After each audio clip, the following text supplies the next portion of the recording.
Hey les gars, ici Weather et aujourd'hui on se retrouve pour une nouvelle vidéo, une nouvelle histoire d'horreur. Aujourd'hui je vais vous raconter l'histoire de Jeff the Killer, de son vrai nom Jeffrey Wood, qui est une creepypasta, une légende urbaine, si ce n'est la creepypasta la plus connue de toutes et accessoirement celle d'un tueur en série. Jeff, un simple ado de 13 ans, aménage dans un nouveau quartier et un matin, il se lève pour aller à la première fois à sa nouvelle école. Il est accompagné de son frère Liu et font un bout de chemin ensemble, passent même prendre des croissants à la boulangerie proche de son école, mais un groupe de jeunes vient agresser son petit frère dans le but de voler son argent. Jeff, dans son rôle de grand frère, intervient défendant son petit frère et heureusement, ils parviennent à fuir, laissant le groupe au sol s'étant fait corriger. Mais cette bagarre ne reste pas sans conséquences, car le lendemain, la police toque chez eux, allant jusqu'à les embarquer au commissariat, mais aucune info, donc ils parviennent à rentrer chez eux le jour même.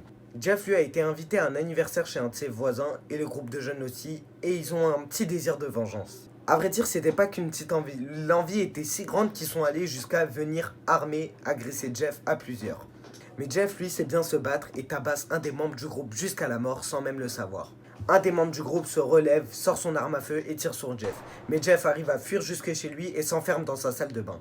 Les deux jeunes, eux, étant déterminés à se venger, laissent leur ami à l'agonie et vont suivre Jeff jusqu'à sa maison. Une fois arrivé devant la maison de Jeff, lui qui ne l'avait pas fermée à clé dans la précipitation, rentre et enfonce la porte de la salle de bain.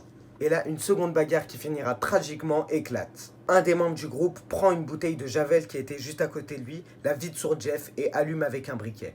Jusque-là, il se rend compte de ce qu'il vient de faire et que c'était irréversible, alors il fuit. Jeff passe plusieurs jours à l'hôpital en soins intensifs et à son réveil, il découvre son visage, un visage qu'il ne reconnaît plus du tout. Son visage était complètement défiguré, sa peau était devenue blanche, ses lèvres rouges sang et ses cheveux blancs étaient devenus noirs. À partir de ce moment-là, il devient complètement fou, se taille un sourire sur ses lèvres, s'enfuit de l'hôpital et va tuer toute sa famille parce que selon lui, c'était eux les fautifs. Ses parents étaient fautifs d'avoir déménagé dans ce quartier et son petit frère était fautif d'avoir été trop faible pour pouvoir se défendre. Voilà, j'espère que la vidéo vous aura plu. Je passe un petit bonjour à toutes les personnes qui viennent de TikTok. N'hésitez vraiment pas à vous abonner, à liker et à mettre un commentaire. Donnez votre avis sur la vidéo et sur ce qui ne va pas. J'essaierai de l'améliorer dans les prochaines vidéos. Et puis ciao tout le monde.